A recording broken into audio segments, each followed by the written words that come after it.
పెంచి జనాభాను కూడా ప్రోత్సహించడానికి ముందుకు పోతున్నాం. స్త్రీ శక్తి, మా ఆడబిడ్డల శక్తి ఏంటో నిరూపించిన పార్టీ తెలుగుదేశం పార్టీ. మత్స్యకారుల సేవలో అన్నదాత సుఖీభవ, అన్న క్యాంటీన్ ఇప్పటికి 202 పనిచేస్తున్నాయి. ఈ నెలలోనే ఇంకొక 70 అన్న క్యాంటీన్లు పెట్టి ఎవ్వరు కూడా ఆకలితో బాధపడకుండా అన్నం పెట్టే party Telugu Desam party NDA. DSC police recruitment చేశాం. తాజాగా 10,000 పోస్టులు జాబ్ క్యాలెండర్లు ఇచ్చాం. యువగళంలో లోకేష్ చెప్పినట్టు 20 లక్షల మంది ఉద్యోగాలు కల్పించే విధంగా పెద్ద ఎత్తున పరిశ్రమలు తీసుకొస్తున్నాం.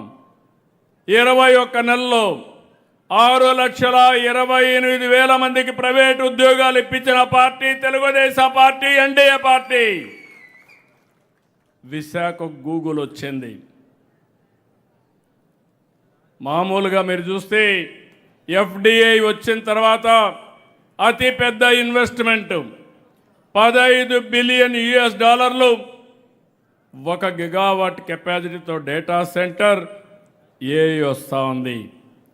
అనకాపల్లి ఆర్స్లార్ మిత్తల్ మొన్నే స్టీల్ ప్లాంట్ కాదు, స్టీల్ సిటీకే శ్రీకారం చుట్టాం. అతిపెద్ద ప్రాజెక్ట్ ఇది.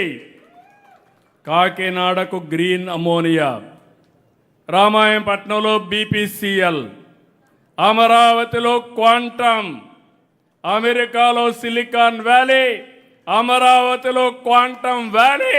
సిలికాన్ వ్యాలీ కంటే క్వాంటమ్ వ్యాలీ స్పీడ్ ఎక్కువ ఉంటుంది. విద్యుత్ ఛార్జీలు పెంచమని చెప్పాం. మొట్టమొదటిసారిగా ట్రూ అప్ ఛార్జెస్ నుంచి ట్రూ డౌన్ ఛార్జెస్ తీసుకొచ్చాం. 4,446 కోట్ల రూపాయలు గడచిన ప్రభుత్వం భారం వేస్తే అది కూడా తగ్గించిన ఘనత ఎన్డీఏది. ఈ సంవత్సరం కూడా విద్యుత్ ఛార్జీలు పెంచడం లేదు. భవిష్యత్తులో కూడా పెంచమని మరొక్కసారి హామీ ఇస్తున్నా. పోలవరం గోదావరిలో ముంచేసి మళ్ళీ డయాఫామ్ వాల్ పూర్తి చేసి గోదావరి పుష్కరాల కంటే ముందు జాతికి అంకితం చేసే బాధ్యత తీసుకుంటున్నాం. అమరావతి నిన్నే శాశ్వతత ఇచ్చాం. అమరావతి మొదటి ప్రారంభించిన పనులన్నీ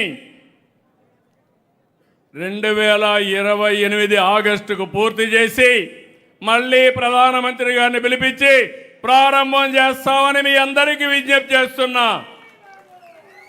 అమరావతి అంటే నిరంతరం అభివృద్ధి కావాలి. ఈ పనులతోనే అమరావతి అయిపోదు. హైదరాబాద్ నగరం ఉంది. ఆ రోజు మనం ప్రారంభించాం, ఒక విజన్ ఇచ్చాం. ఆ విజన్ ఈరోజు కూడా ముందుకెళ్లే పరిస్థితి వస్తుంది.